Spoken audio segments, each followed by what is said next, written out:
नमस्कार दोस्तों। इस वीडियो में आपका हार्दिक स्वागत है। मैं हूं पत्रकार योगेंद्र योगी। दोस्तों, भारत हैरानी और परेशानी का देश है। आए दिन आपको कोई ना किसी बात को लेकर, किसी मुद्दे को लेकर हैरानी परेशानी जरूर होती होगी और आप अपने मन में ये सवाल करते होंगे कि ये कैसे हो सकता है, ये तो संभव ही नहीं है। लेकिन दोस्तों, इस देश में बहुत कुछ संभव है जो आपको हैरान और परेशान करने वाला है। ऐसी ऐसी विचित्र चीज़ें इस देश में हो जाती हैं जिसकी कोई कल्पना भी नहीं कर सकता कि ये ऐसा कैसे हो सकता है। ऐसा संभव ही नहीं है। आपका दिमाग थक जाएगा, आपकी दलीलें खत्म हो जाएंगी, लेकिन आपका आश्चर्य खत्म नहीं होगा। और फिर एक आश्चर्य आपका खत्म होता है, अगले कुछ दिनों बाद पता चलता है, आपको जानकारी मिलती है कि कोई दूसरी नई हैरानी परेशानी और आश्चर्यजनक बात आपके सामने आ गई है। तो ऐसी एक आश्चर्यजनक बात से सुप्रीम कोर्ट भी हैरान परेशान हो गया और वो भी आश्चर्यचकित हो गया कि अरे, ऐसा कैसे हो सकता है। जी हाँ, बिल्कुल ये देश है, इसमें ऐसा ही हो सकता है। और सुप्रीम कोर्ट की हैरानी परेशानी की जो वजह है वो स्पष्ट है कि सुप्रीम कोर्ट ने, दरअसल हुआ ये है दोस्तों कि नीट पीजी का जो एग्ज़ाम था उसकी सुनवाई सुप्रीम कोर्ट में हुई। और सुप्रीम कोर्ट में नीट पीजी की सुनवाई के दौरान सुप्रीम कोर्ट हैरान हो गया दोस्तों। इससे पहले तो लोग तो हैरान परेशान होते ही हैं, लेकिन देश की सर्वोच्च अदालत भी हैरान हो गई। तो कोर्ट ने national board of examination in medical sciences के जो तौर तरीके हैं नीट पीजी में एडमिशन के, इस पे डिटेल जवाब मांगा है। इस पे कहा है कि आप विस्तृत जवाब पेश कीजिए। और जस्टिस पामी दिगंटम नरसिम्हा और जस्टिस आलोक आराधे ने की बेंच ने मेडिकल पोस्ट ग्रेजुएशन कोर्स में एडमिशन के लिए अपनाए गए तरीकों को लेकर हैरानी जताई। और कोर्ट ने एडमिशन के लिए रिजर्व कैटेगरी की कट ऑफ 0 परसेंटाइल यानी कि -40 मार्क्स वाले तरीके पर हैरानी जताते हुए पूछा, यह स्टैंडर्ड की बात है? क्या इनसे समझौता किया जा रहा है? मतलब कोर्ट ये पूछना चाह रहा था कि क्या ये जो स्टैंडर्ड है, ये आप इस स्टैंडर्ड को मेंटेन कर रहे हैं? और क्या ये जो समझौता इससे किया जा रहा है कि किस तरह के चिकित्सक तैयार होंगे? ये आशय था। इस मामले में रेगुलर डॉक्टर की योग्यता पर जो पीजी करेंगे, जो पीजी में एडमिशन लेंगे, उन पर हैरानी जताते हुए सुप्रीम कोर्ट की बेंच ने कहा कि हमें यह देखकर हैरानी हो रही है कि यह तरीका क्यों अपनाया गया। ये सभी रेगुलर डॉक्टर हैं। तो जवाब में वकील ने बताया कि यह फैसला इसलिए लिया गया क्योंकि पोस्ट ग्रेजुएशन की सीट खाली न छूट जाए। नीट पीजी कट ऑफ -40 तक कम करने के खिलाफ, मैं आपको बता दूं, सुप्रीम कोर्ट में जनहित याचिका दायर की गई थी।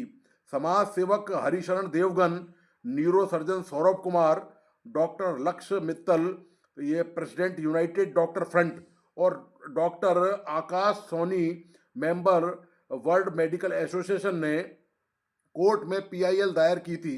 तो आज शुक्रवार को इस याचिका पर सुनवाई करते हुए सुप्रीम कोर्ट ने एनबीईएमएस से नीट पीजी 2025-26 के लिए क्वालिफाइंग कटा प्रतिशत में कमी पर जवाब मांगा है और कोर्ट ने बोर्ड को हलफनामा दाखिल करने के लिए कहा है। सुनवाई के दौरान कोर्ट ने टिप्पणी की कि यह स्टैंडर्ड मामला है, यह स्टैंडर्ड का मामला है। सवाल यह है कि क्या उन स्टैंडर्ड से समझौता किया जा रहा है। बेंच ने संकेत दिया कि कोर्ट इस बात की भी जांच करेगा कि क्या यह फैसला पूरी तरह से गलत था या नहीं। आपको बताता चलूं कि national board of examination in medical sciences ने 13 जनवरी को नीट पीजी की काउंसलिंग के लिए कट ऑफ कम कर दिया था और रिवाइज काउंसलिंग क्राइटेरिया के तीसरे राउंड की काउंसलिंग पर यह लागू किया गया। सबसे चौंकाने वाली बात यह थी कि इसमें SC ST और OBC कैटेगरी के लिए जहां क्वालिफाइंग परसेंटाइल को 40 परसेंटाइल से घटाकर 0 परसेंटाइल कर दिया गया था। इसका मतलब यह था कि 800 में से -40 लाने वाले भी मेडिकल पोस्ट ग्रेजुएशन कर सकते हैं। इस रिवाइज कट ऑफ स्कोर ने सभी को उस समय हैरान कर दिया था, जिस पर सुप्रीम कोर्ट ने आज हैरानी जताई है। इसके अलावा जनरल EWS उम्मीदवारों के लिए क्वालिफाइंग परसेंटाइल को 50 से घटाकर 7वें परसेंटाइल पे कर दिया, जिससे कट ऑफ स्कोर 276 से घटकर 103 हो गया। तो सरकार और एनबीईएमएस का कहना है कि नीट पीजी 2025 के पहले और दूसरे राउंड के बाद भी देश में हजारों पीजी मेडिकल सीटें खाली रह गई थी। तीसरे राउंड तक पहुंचने के बाद भी कई कॉलेजों में छात्र नहीं मिले और यह फैसला राउंड 2 काउंसलिंग पूरी होने के बाद लिया गया, जिसमें सरकारी और निजी मेडिकल कॉलेजों में 18,000 से अधिक पीजी की सीटें खाली रह गई थी। तो दोस्तों, ये हालत हो रही है देश में कि किस तरह से चिकित्सकों के मामले में सरकार समझौता लागू कर रही है। हालांकि मामला अभी सुप्रीम कोर्ट में है। तो ये जो कट ऑफ घटाई गई है, इसका उद्देश्य ये सरकार ने कहा कि इसमें सीटें ज़्यादा से ज़्यादा भरी जा सकें और ये सरकार की दलील दी गई है। लेकिन आपको मैं बता दूं कि कई प्राइवेट मेडिकल कॉलेज में पीजी की फीस बहुत ज़्यादा है, जिसे सामान्य और मध्यम वर्ग के परिवार वहन नहीं कर पाते। कुछ राज्यों में पीजी पूरी करने के बाद लंबे समय तक सरकारी बॉन्ड की शर्त होती है, जिसमें कठिन इलाकों में पोस्टिंग होती है, अनिवार्य होती है। उसमें सर्जरी, एनेस्थीसिया और कुछ अन्य ब्रांचों में काम करने का बहुत ज़्यादा दबाव होता है और कानूनी जोखिम भी इसमें रहता है। इसलिए छात्र इन शाखाओं से दूरी बना रहे हैं। तो विशेषज्ञों का ये भी मानना है कि जब फीस बहुत ज़्यादा होगी और जिसको ये वर्ग सहन नहीं कर पाएगा, तो ऐसे में निश्चित तौर पर पीजी में दाखला कौन लेना चाहेगा।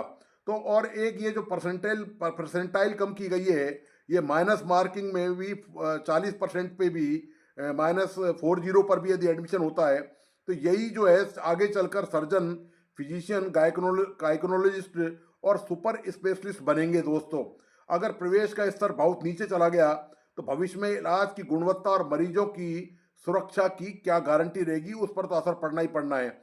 और इसके बाद ये जो पीजी करने वाले हैं, जो इतने कम परसेंटाइल पर पीजी यदि करते हैं, तो यही डॉक्टर आगे एमडी और एमएस जैसे भी कोर्स करेंगे। तो आप अंदाज़ा लगा सकते हैं कि जो सुपर स्पेशलिटी वाले कोर्स हैं, उनकी भी हालत क्या होगी। ये दोस्तों हालत है इस देश की कि मामले में सुप्रीम कोर्ट हैरान और परेशान हो गया इस बात को देखकर कि कैसे माइनस मार्किंग वाला 40 नंबर लाने वाला, माइनस मार्किंग जिसकी हुई है, 0 से माइनस पे आ गया, उसका भी दोस्तों पीजी में एडमिशन किया जा रहा है। मतलब सरकार को येन केरन प्रकरण कुल मिलाकर सीटें भरनी है, चाहे कुछ भी हो जाए, कैसे भी हो जाए, और कोई भी योग्यता से बेशक समझौता करना पड़े। अब आप खुद सोचिए कि यदि आप अस्पताल जाएं और आपको पता चल जाए, वैसे तो पता चलने का सवाल ही नहीं होता, क्योंकि कोई भी मरीज डॉक्टर की योग्यता के बारे में शक नहीं करता। इसलिए शक नहीं करता कि उसको देश के संविधान, देश के कानून पर पूरा भरोसा है कि कम से कम, और किसी मामले में तो नहीं, लेकिन स्वास्थ्य के मामले में तो कोई भी सरकार, कोई भी कानून समझौता नहीं करेगा। इसलिए जब भी आम आदमी अस्पतालों में जाता है तो वह डॉक्टर की योग्यता पर सवाल कभी नहीं उठाता। लेकिन ये जो हालत है कि यदि परसेंटाइल 0 से -40 पर चली जाएगी, तो अब आप सोचिए कि आपके मन में भी वहम होगा कि क्या मैं उसी चिकित्सक से अपना इलाज करा रहा हूँ जो माइनस मार्किंग से डॉक्टर बना हुआ है।